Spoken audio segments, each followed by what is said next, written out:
War is always a possibility. Peace is merely a preparation for that war. When the deserts of Pokhran trembled in 1974, the world realized that India was a nuclear power.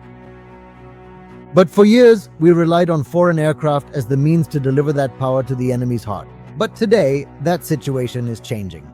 A metal bird, born on our own soil, is now ready to take up that mission for the nation, without becoming a pawn in the eyes of foreign powers. India's sky warrior, the Tejas Mark II.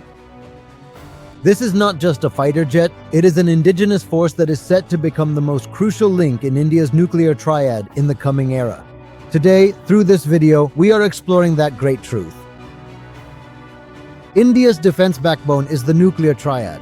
From land, there's Agni. From the sea, there's Arihant. And from the sky, that's where our story begins. For decades, the Indian Air Force has relied on the French-made Mirage 2000s and the Anglo-French-made Jaguars. As the service life of these aircraft came to an end, the French-made Rafales arrived, but the Air Force still wanted a make-in-India nuclear-capable carrier aircraft for independent missions. Carrying nuclear weapons on aircraft assigned to nuclear strike duty is no trivial matter. For that, the aircraft needs special wiring and security systems. Until now, India has been using and continues to use foreign aircraft for this purpose. However, if a war breaks out, these countries could even impose an embargo on spare parts. That's where the need for an indigenous delivery platform arises. Tejas Mark I was just the beginning of these efforts. A lightweight, high-speed fighter. But it was not sufficient for a strategic nuclear mission. For this, the aircraft needs to fly longer distances and carry more weight. That's where the successor, Tejas Mark II, or the medium-weight fighter, comes in. Note, this is not an ordinary aircraft. It's a giant capable of taking off with a massive weight of 17.5 tons. At its heart is the General Electric F414 engine. It delivers a thrust of 98 kilonewtons. In other words, it's bigger and more powerful than the previous Tejas. The most important attraction of the Tejas MK2 is its payload capacity, which is 6,500 kilograms. There are only two things that enable a fighter jet to carry nuclear weapons to the battlefield. First, reinforced heavy-duty hardpoints to transport large-scale heavy munitions, and second, advanced seamless electronic systems integration. The Tejas Mark II has 11 hardpoints. Among these, the centerline station and the inner pylons under the wings are specially designed for strategic weapons like nuclear bombs. An aircraft carrying nuclear weapons must evade enemy radars and cross the border.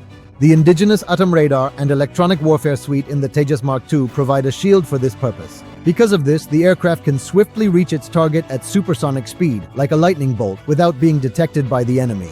This is an official secret. No one will admit it publicly. However, defense experts know that when the Mirage 2000 retires, the gap will be filled by the Dassault Rafales, along with the designated Tejas Mark II aircraft. Now let's see how a nuclear weapon is fitted onto this. This process is not like mounting ordinary bombs on aircraft pylons. There will be coded switches in the aircraft's glass cockpit for the pilot to prevent arming the weapons until the very last moment. For this, Tejas Mark II uses special mission computers developed by DRDO. This means that India will be able to modify the software codes on its own. Remember, we do not have this freedom with foreign aircraft. The most important thing is strategic autonomy. If India were to go to war with Pakistan tomorrow, what guarantee is there that France, Russia, or America won't lock the aircraft's software to prevent us from using nuclear weapons?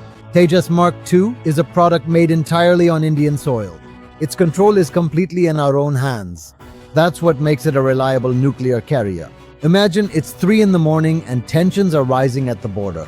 As the last line of defense, the Tejas Mark II takes off from the runway. Under its wings, it carries either the Near-Bay Cruise Missile or the Rudram missile, both capable of delivering a nuclear warhead to a target 1,000 kilometers away.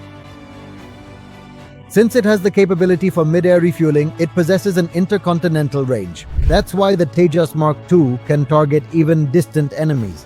Not only that, this aircraft can instantly jam enemy radars and deliver a powerful nuclear strike on their precise physical targets. Weapons are not meant for war but to maintain peace.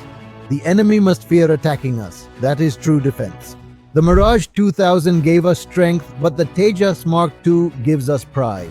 In short, this indigenously built metal bird made of aluminum and carbon fiber might seem to us like just another weapon system. But the reality is that it stands as a symbol of the security of this country's 1.4 billion people. That is why, in the coming decades, it is an indisputable fact that this will spread across India's skies as a nuclear shield or a nuclear umbrella. Yes, the advanced Tejas Mark II fighter jet is finally ready for action and so is the entire nation of India. Jai Hind, Jai Bharat!